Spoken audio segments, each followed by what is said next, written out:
प्यारे बच्चों, welcome to Brihan Mumbai महानगर पालिका शिक्षण विभाग MCGM वर्चुअल क्लासरूम में आप तमाम का बहुत बहुत इस्तकबाल है।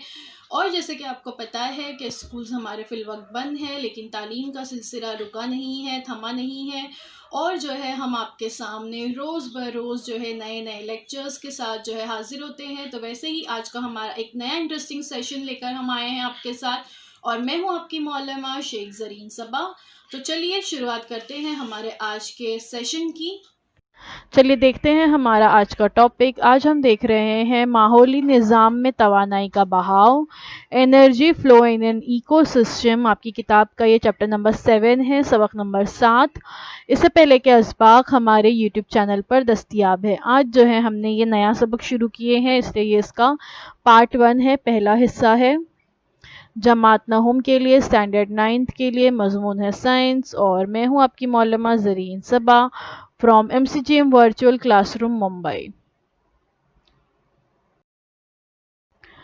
तो माहौली निज़ाम में तवानाई का बहाव, इसको समझने से पहले माहौली निज़ाम किसे कहते हैं या इकोसिस्टम क्या है, किसे कहते हैं इकोसिस्टम, ये समझना जो है बहुत ज़्यादा ज़रूरी है। तो सबसे पहले हम देखेंगे कि इकोसिस्टम क्या होता है।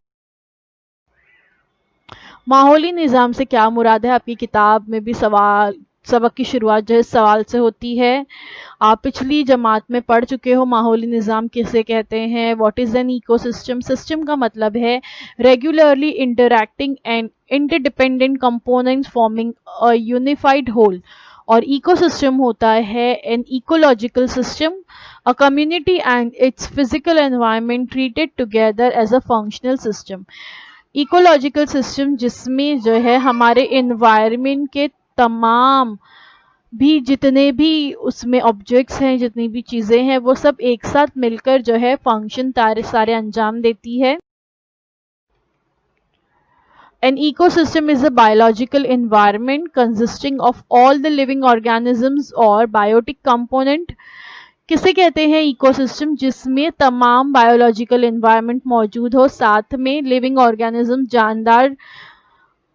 तमाम जानदार अज्जा जिसे बायोटिक कंपोनेंट्स कहते हैं, in a particular area and non living, जानदार के साथ साथ बेजान अशिया भी जिसे अबायोटिक कंपोनेंट कहा जाता है, such as air, soil, water, sunlight जैसे हवा, ज़मीन, पानी, सूरज की रोशनी, with which the organism interact. ये तमाम चीज़ें जो है इनमें जान मौजूद नहीं होती, लेकिन तमाम जो जानदार अज्जा हैं उनके ज़िंदा रहने के लिए ये तमाम अज्जा एयर, सॉइल, वाटर, सनलाइट जो है बहुत ज़्यादा ज़रूरी होता है। तो इन तमाम से ही मिलकर हमारा इकोसिस्टम या माहौली निज़ाम की मुख्तलिफ किस्में कौन सी हैं। माहौली निज़ाम की जो है देखा जाए तो दो तरह के माहौली निज़ाम होते हैं। एक होता है नेचुरल यानी कुदरती, और एक होता है आर्टिफिशियल। नेचुरल या कुदरती जो माहौली निज़ाम है, जो अल्लाह ताला ने हमारे लिए बनाया हुआ है, हम कुदरती तौर पर जो अपने अतराफ़ में देखते हैं, जैसे फॉरेस्ट हैं, जंगलात हैं, ग्रासलैंड्स हैं, हरे भरे मैदान जो होते हैं। एक्वाटिक यानी आबी जानदारों का जो एक पानी में एक इकोसिस्टम है। डेजर्ट में यानी सहरा में जो है एक अलग इकोसिस्टम जो है पाया जाता है। उसके अलावा दूसरी किस्म है आर्टिफिशियल, मसनूई या इंसान का बनाया हुआ, जिसमें पहला है एक्वेटिक यानी आर्टिफिशियल एक्वेटिक सिस्टम, जिसमें हम देखते हैं ना कि हम अक्सर फिश टैंक वगैरह लाते हैं और उसमें हम मछलियों को पालते हैं। बिल्कुल वैसे ही मसनूई तालाब बनाए जाते हैं जहाँ पर मछलियों की काश्तकारी की जाती है, यानी बाकायदा से जो है मछलियाँ उगाई जाती हैं, उनको बड़ा किया जाता है और फिर उन्हें मार्केट में बेचा जाता है। बिल्कुल वैसे ही क्रॉप फील्ड्स यानी खेत खलियान भी जो है वो इंसान ने नहीं बनाए हैं, लेकिन इंसान उसको तैयार करता है और उसमें मेहनत करता है और अनाज उगाता है। तो ये आर्टिफिशियल इकोसिस्टम है और ये नेचुरल इकोसिस्टम।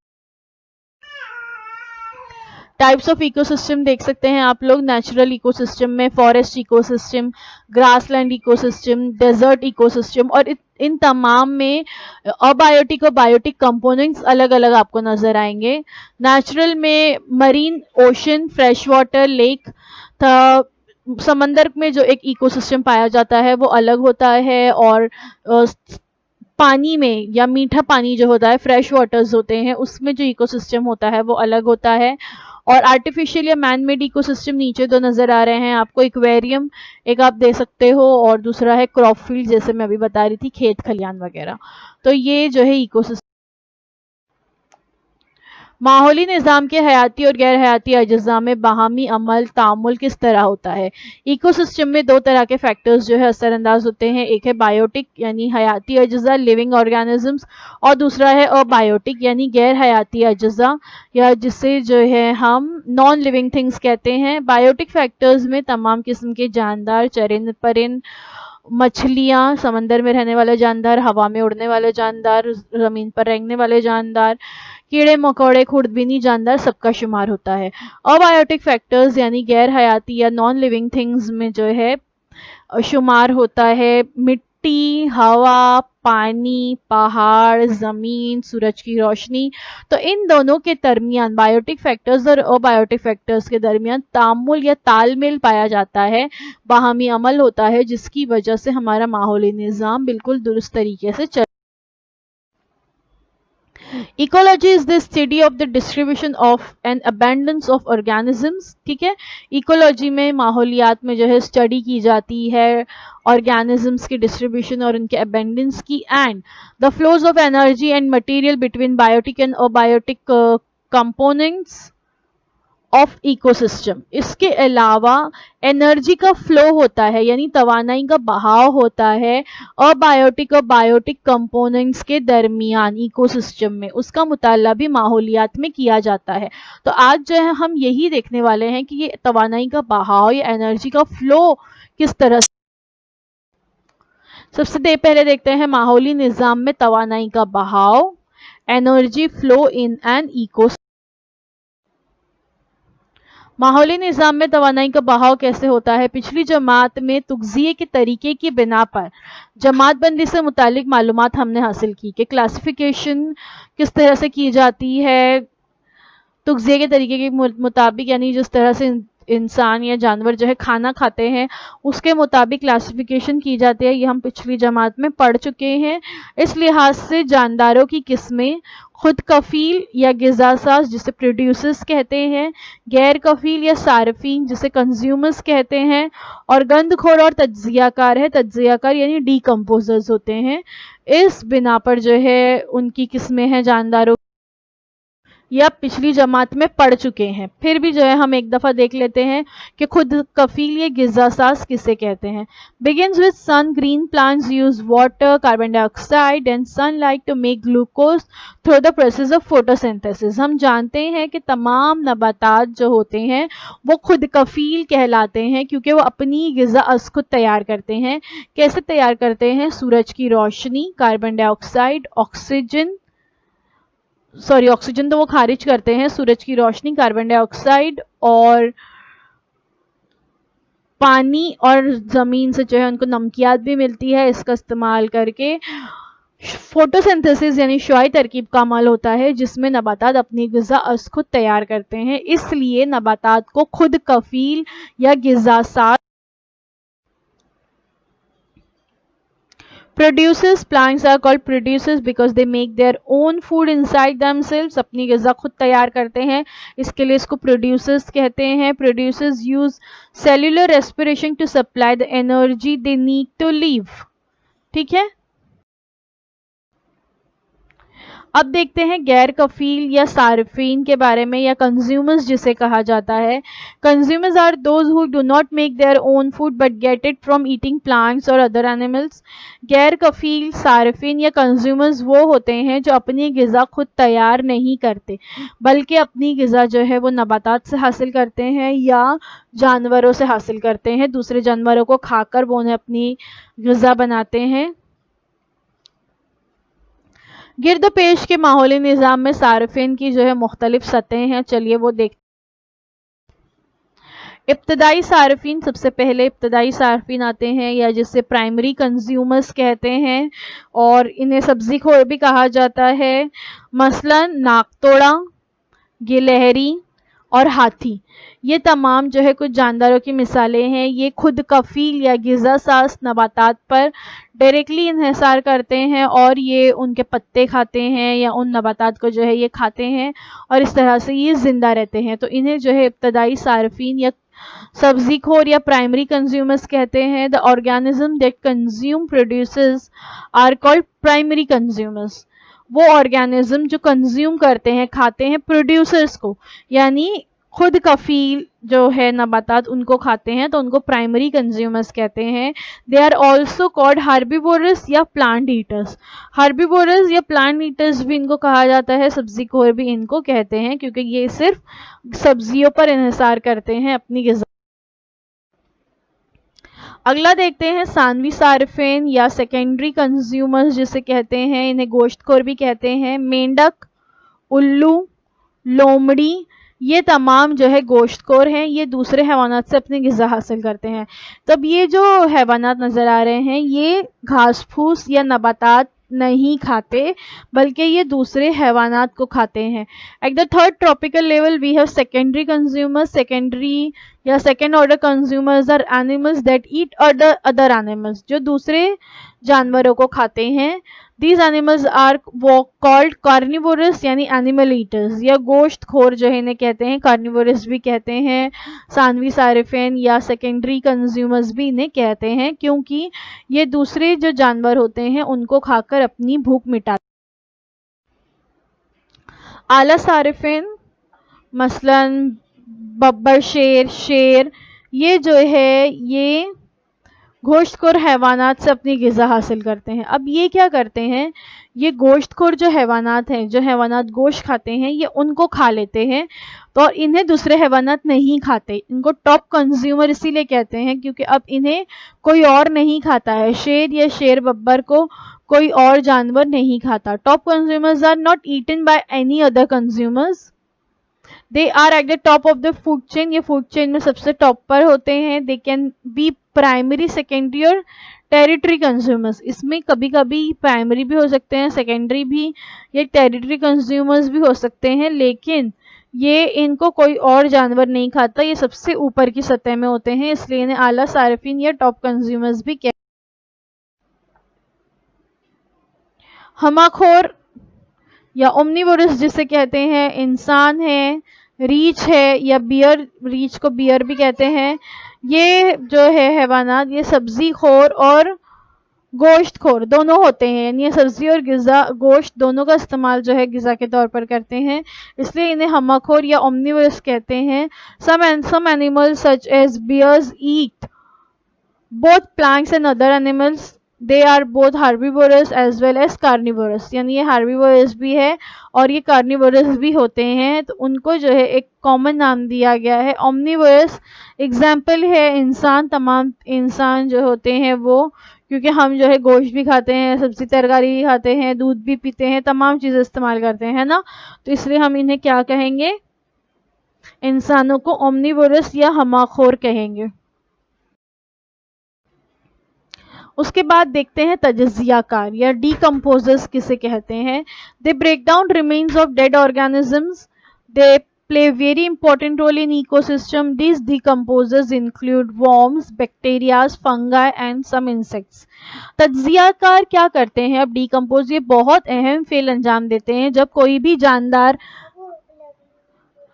कोई भी जानदार जो है मर जाते हैं या उनकी मौत वाक़या हो जाती है, तो उसके बाद उनके जिस्म बेकार नहीं होते, बल्कि उनको डीकम्पोजर्स या तज्जियाकार जो होते हैं उनको अपनी ग़िज़ा बना लेते हैं और इस तरह से ये बहुत अहम फेल अंजाम देते हैं। मुर्दा जो अजसाम है उनको ख़त्म करके उनको खाकर ये बहुत अहम फेल अंजाम देते हैं इकोसिस्टम में, और इन्हें तज्जियाकार या डीकम्पोजर्स कहा जाता है।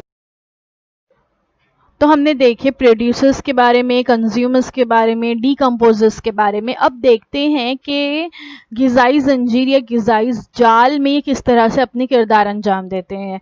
तो चलिए देखते हैं ग़िज़ाई ज़ंजीर के बारे में। सबसे पहले ग़िज़ाई ज़ंजीर ग़िज़ा साज़ सारिफ़ और तज्ज़ियाकार में मुस्तकिल बाहमी तामुल जारी रहता है। इस तामुल की एक तरतीब होती है, उसे ही ग़िज़ाई ज़ंजीर कहते हैं। और हर ज़ंजीर में ऐसे 4 से 5 से ज़्यादा भी कड़ियाँ पाई जाती हैं। देखिए, हमने देखे कि नबातात अपनी ग़िज़ा खुद तैयार करते हैं, तो ये ग़िज़ा साज़ हैं, इनको जो है कौन खाता है? कंज्यूमर्स खाते हैं। प्राइमरी कंज्यूमर्स जो होते हैं इब्तदाई सार्फिन, जैसे नाकतोड़ा यहाँ पर बताया गया है। फिर इस नाकतोड़े को कौन खाता है? सानवी सार्फिन खाते हैं। फिर वहां पे बताया गया है मेंढक इसको खाते हैं। फिर उसके बाद जो है उसको कौन खाता है? मेंढक को, उसको खाता है सांप। सांप को कौन खाता है? सांप को खाती है चील। अब चील को जो है कोई नहीं खाता, ठीक है। ये टॉप कंज्यूमर्स है, आला सार्फिन में इनका शुमार होगा चील का। और फिर इसको कौन खाता है? ये जब मर जाते हैं तो इसके जो मुर्दा अजसाम है, इसके बाकियात है, वो ज़मीन में मिट्टी में मिल जाते हैं, जहाँ पर तज्ज़ियाकार जो होते हैं, हमने देखे डिकम्पोजर्स, वो जो है इसका तज्ज़िया करते हैं और इसको पूरी तरह से ज़मीन में मिला देते हैं। और फिर इसी ज़मीन से दोबारा एक नया पौधा तैयार होता है। फिर उस नए पौधे को कौन खाते हैं? इब्तदाई सार्फिन खाते हैं। इस तरह से ये चक्कर चलता रहता है। हर जंजीर में ऐसी 4 से 5 कड़ियां पाई जाती हैं, या उससे ज्यादा भी कड़ियां जो है हो सकती हैं। देखिए यहाँ पे बताया गया, प्रोड्यूसर्स हैं नबातात, उनको खा रहे हैं। प्राइमरी कंज्यूमर्स उसको खाते हैं। फिर कौन? उल्लू खाता है, सेकेंडरी कंज्यूमर। फिर उसके बाद जो है उसको खाते हैं टेरिटरी कंज्यूमर्स, या जिसको हम टॉप कंज्यूमर्स भी कह सकते हैं। फिर ये टॉप कंज्यूमर्स जब मर जाते हैं तो ये उनका तज्जिया करते हैं डिकम्पोजर्स या तज्जियाकार। देखिए फूड चेन यहाँ पे बताई गई है। Producers make their own food by photosynthesis using sunlight to create energy. अब इनको खाते हैं primary consumers, eat plants for energy. अब इनको खाते हैं secondary consumers, eats primary consumers for energy.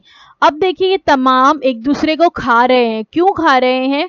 तो आप हर एक सेंटेंस के आखिर में देख सकते हैं लिखा हुआ है for energy, for energy, for energy. ये एनर्जी हासिल करने के लिए खाते हैं, लेकिन नबातात जो होते हैं ये एनर्जी क्रिएट करते हैं, ये एनर्जी पैदा करते हैं और उसके बाद प्राइमरी कंज्यूमर, सेकेंडरी कंज्यूमर उस एनर्जी को हासिल करने के लिए जो है उनको खाते हैं। समझ में आया? तो सबसे अहम मकसद हमारा भी, हम इंसान भी खाना क्यों खाते हैं? क्यों? ताकि हमें तवानाई हासिल हो, एनर्जी हमें अब देखते हैं ग़िज़ाई जाल के बारे में। किसी माहौली निज़ाम में ऐसी आपस में जुड़ी हुई कई ग़िज़ाई ज़ंजीरें जो है शामिल होती हैं और उनसे ग़िज़ाई जाल बनते हैं। जिस तरह से हमने ग़िज़ाई ज़ंजीर देखे, ऐसी कई ज़ंजीरें जो है आपस में जुड़ी हुई होती हैं, जिसकी वजह से ग़िज़ाई जाल या फूड वेब जिसे कहते हैं वो तैयार होता है। जैसे फॉर एग्ज़ाम्पल आप यहाँ पे देख सकते हैं, नबातात को खाते हैं ग्रास हॉपर यानी नाकतोड़ा, और उसको खाते हैं मेंढक। मेंढक को खाता है सांप। सांप जो है वो चूहे को भी खाता है। चूहा जो है वो नाकतोड़े को भी खाता है। सांप को जो है खाते हैं ईगल, और ईगल्स जो है वो डायरेक्टली चूहे को भी खाते हैं। ठीक है, बिल्कुल वैसे ही आप देख सकते हो कि एक और नीचे से जंजीर स्टार्ट हो रही है कि नबातात पर क्या बैठते हैं? जो फ्लावरिंग प्लांट्स होते हैं उन पे बैठती हैं तितलियां। तितलियों को भी जो है मेंढक खाते हैं। मेंढक जो है ग्रास हॉपर्स को भी खाते हैं। मेंढक जो है वो बटरफ्लाइज को भी खाते हैं। मेंढक जो है वो फ्रूट फ्लाइज को भी खाते हैं। तो इस तरह से ये तमाम जो ग़िज़ाई ज़ंजीरें हैं ये आपस में एक दूसरे से जुड़ी हुई हैं, और इनकी वजह से ही ग़िज़ाई जाल या फूड वेब जो है वो तैयार होता है।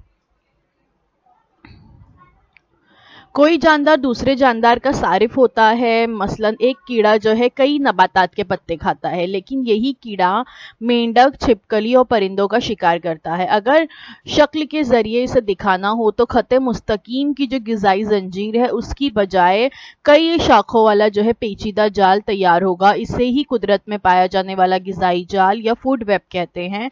आमतौर पर ऐसे ग़िज़ाई जाल कुदरत में हर तरफ पाए जाते हैं। तस्वीर में आपको एक और ग़िज़ाई जाल नजर आ रहा है। तो ऐसे बहुत सारे ग़िज़ाई जाल जो है हमारे अतराफ में पाए जाते हैं। Food chain versus food web आप फर्क देख सकते हो। फूड चेन में एक सीधी सीधी चेन जो है मौजूद होती है, जबकि फूड वेब में जो है इस तरह से जाल पाया जाता है। पूरा समझ में आया? अब देखते हैं मूवमेंट ऑफ एनर्जी यानी तवानाई की हरकत या तवानाई का बहाव किस तरह से होता है।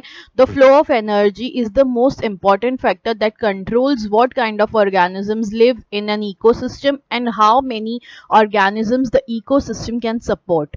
एक इकोसिस्टम में जो है कितने सारे ऑर्गेनिजम्स या जानदार जो है जिंदा रह सकते हैं, ये सबसे ज्यादा इम्पॉर्टेंट फैक्टर है। किस लिए? फ्लो ऑफ एनर्जी के लिए, यानी तवानाई के बहाव के लिए। यानी जो ग़िज़ाई जंजीर है वो ये नहीं हमें दिखाती कि कौन सा जानदार को कौन खा रहा है, बल्कि एक्चुअल में वो हमें ये बताती है कि तवानाई किस तरह से एक जानदार से दूसरे जानदार में जो है वो जा रही है, किस तरह से फ्लो हो रहा है तवानाई का। Movement of energy through an ecosystem, energy moves from one tropic level to the next, from sunlight to producer to primary consumer and so on down the food chain। ये जो एनर्जी होती है वो move करती है, यानी एक से दूसरे में जाती है। किस तरह से? पहले सूरज से जो है एनर्जी मिल रही है प्रोड्यूसर्स को। प्रोड्यूसर्स कौन होते हैं? प्लांट्स होते हैं। प्लांट से एनर्जी मिलती है प्राइमरी कंज्यूमर्स को, यानी इब्तदाई सार्फिन को। वहाँ से जो है फिर एनर्जी जो है ट्रांसफ़र होती है सेकेंडरी कंज्यूमर से, फिर वहाँ से ट्रांसफ़र होती है टॉप कंज्यूमर्स में, और इस तरह से फूड चेन में वो आगे जाती रहती है। Food chain, the path of energy through the tropic levels of an ecosystem is called a food chain। Food chain actual में जैसे मैंने बताई कि हमें ये नहीं बताता कि कौन सा जानदार को खा रहा है, बल्कि हमें इससे पाथ ऑफ एनर्जी का पता चलता है। एनर्जी का जो एक रास्ता है वो हमें जो है इकोसिस्टम में उसका पता चलता है। Food chain starts with producers, plants, algae, bacteria which use sunlight and convert it to food energy। Producers जो है सनलाइट को फूड एनर्जी में कन्वर्ट करते हैं, फिर उन प्रोड्यूसर्स को प्राइमरी कंज्यूमर्स खाते हैं।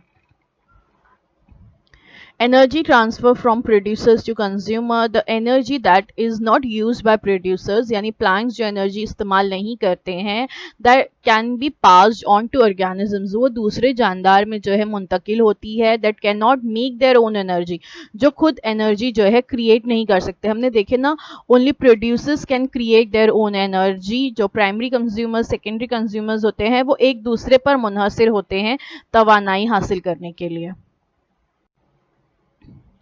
Food chain. A food chain shows the transfer of energy within an ecosystem. Energy is transferred between organisms when one organism eats another. A food chain is a simple linear series of steps, while a food web is more complex। Food chain जो होती है वो हमें बताती है कि ecosystem में किस तरह से एनर्जी जो है एक ऑर्गेनिज्म से दूसरे ऑर्गेनिज्म में ट्रांसफ़र होती है, जबकि फूड वेब जो है वो उसी का एक कॉम्प्लेक्स फॉर्म है, क्योंकि फूड वेब में बहुत सारी फूड चेन्स आपस में एक दूसरे से जुड़ी हुई होती है। Food web. A food web shows the transfer of energy within an ecosystem. Energy is transferred between organisms when one organisms eat another। Food web में जो है क्या होता है, एनर्जी जो है एक ऑर्गेनिज्म से दूसरे ऑर्गेनिज्म में ट्रांसफ़र होती है जब वो एक दूसरे को खाते हैं। तो तवानाई का हरम या एनर्जी पिरामिड किसे कहते हैं, देखते हैं।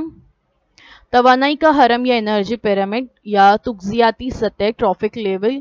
ग़िज़ाई जंजीर में हर सतह को जो है तुगजियाती सतह कहते हैं। तुगजियाती सतह या ट्रॉफिक लेवल यानी ग़िज़ा हासिल करने की सतह। ग़िज़ाई जंजीर में ग़िज़ाई अज्जा तवानाई का तनासुब अदना तरीन सतह से आला तरीन सतह पर सार्फिन की हद तक मरहलावार घटता जाता है। इसका मतलब ये है कि जो प्रोड्यूसर्स है या ग़िज़ा साज है, जो नबातात होते हैं, उसके बाद उनको कौन खाता है, सब्ज़ी खोर हैवानात खाते हैं, फिर उनको गोश्त खोर हैवानात खाते हैं, फिर उनको हमा खोर हैवानात खाते हैं। तो तुगजियाती सतह जो होती है वो बढ़ रही है, अवलीन सतह, फिर सानवी सतह, फिर आला सतह। लेकिन जो तवानाई का तनासुब है वो घटता जा रहा है। जैसे जैसे हम पिरामिड में ऊपर की तरफ जाते जाएंगे, तवानाई का तनासुब जो है मरहलावार घटता चला जाएगा। शक्ल 7.4 के मुताबिक, यानी जो शक्ल अभी हमने देखे, इस हरम में जो है हर सतह पर तवानाई की मुंतकली को दिखाया जाता है। गिज़ाई जंजीर में तवानाई की जो है बाकायदा से सतह होती हैं। तवानाई की बाकायदा सतहों की तरतीब में तवानाई की मुंतकली के दौरान असल तवानाई जो है वो बतदरीज कम होती जाती है। इस तरह जानदारों की तादाद में भी अदना सतह से आला सतह की जानिब कमी वाक़या होती जाती है। माहौली निज़ाम में तवानाई की इस शक्ल को जो है तवानाई का हरम या एनर्जी पिरामिड कहते हैं। आप देख सकते हो प्रोड्यूसर से एनर्जी ट्रांसफ़र हो रही है प्राइमरी कंज्यूमर्स, फिर सेकेंडरी कंज्यूमर, फिर टेरिटरी कंज्यूमर्स में, और इस दौरान एनर्जी लॉस्ट भी हो रही है, यानी एनर्जी जो है एक एक सतह पर कम होते जाती है। जैसे जैसे हम ऊपर की सतह पर जाते जाएंगे, एक एक सतह पर तवानाई जो है वो कम होती जाती है। और इसी के साथ साथ जानदारों की तादाद भी कम हो रही है। हम देख रहे हैं कि इतने सारे प्लांट्स को जो है खरगोश खाते हैं। 4 खरगोश बताया गया, उनको जो है 2 सांप खा रहे हैं, और फिर उनको जो है एक ईगल खा रहा है। यानी हर सतह पर जानदारों की तादाद भी ऊपर की सतह पर कम होती जाती है। फूड चेन आप यहाँ पर उसी को जो है बहुत अच्छी तरह से समझाया गया है कि एग्जाम्पल के ज़रिए कि प्रोड्यूसर्स को कौन खाता है, प्राइमरी कंज्यूमर्स को सेकेंडरी कंज्यूमर्स, और जब ये मर जाते हैं तो जो तज्जियाकार होते हैं यानी डिकम्पोजर्स होते हैं, जैसे फंगाई और बैक्टीरिया वगैरह, वो जो है ज़मीन का हिस्सा बन जाते हैं और फिर उससे दोबारा एक नया पौधा या प्रोड्यूसर्स जो है तैयार होते हैं। तो बच्चों, thank you so much for watching. उम्मीद है जो कुछ आज आपको बताया गया वो आपको अच्छी तरह से समझ में आया होगा, और मैंने जो है इस चैप्टर को बहुत सिंपल फॉर्म में जो है आपके सामने प्रेजेंट किया है। वरना आप किताब को अगर एक एक स्टेप जो स्टार्ट से पढ़ते जाएंगे तो आप काफ़ी कंफ्यूज हो सकते हैं। तो आपको जो है बहुत आसान से आसान करके जो है इस वीडियो में बताया गया है, और इंशाल्लाह अगले हफ्ते जो है हम इस सबक के नए हिस्से के साथ आपसे मुलाकात करेंगे। तब तक के लिए अल्लाह हाफिज़। हमारे इस वीडियो को लाइक कीजिए, शेयर कीजिए, और अगर आपको हमारा ये वीडियो अच्छा लगता है तो हमें जो है कमेंट बॉक्स में ज़रूर बताइए। अगर आपके कोई सवाल या सजेशन है तो वो भी आप जो है ज़रूर हमें कर सकते हैं, हमसे पूछ सकते हैं सवालात, या कोई सजेशन है तो वो आप ज़रूर जो है वहाँ पे कमेंट कर सकते हैं। अब आप लोगों से अगले हफ्ते मुलाकात होती है। अल्लाह हाफिज़। तो बच्चों, मुझे उम्मीद है जो कुछ आज आपको पढ़ाया गया वो आपको अच्छी तरह से समझ में आया होगा। और अगर आपको नहीं समझ में आया है तो हमारा ये वीडियो यूट्यूब पर भी अवेलेबल है, आप इसे दोबारा से जो है देख सकते हैं। और अपने साथ जो है अपनी टेक्स्ट बुक ज़रूर रखिए ताकि आपको जो है तमाम पॉइंट्स अच्छी तरह से समझ में आए। तो अब आप लोगों से इंशाल्लाह अगले हफ्ते एक नए वीडियो में मुलाकात होती है। अल्लाह हाफिज़।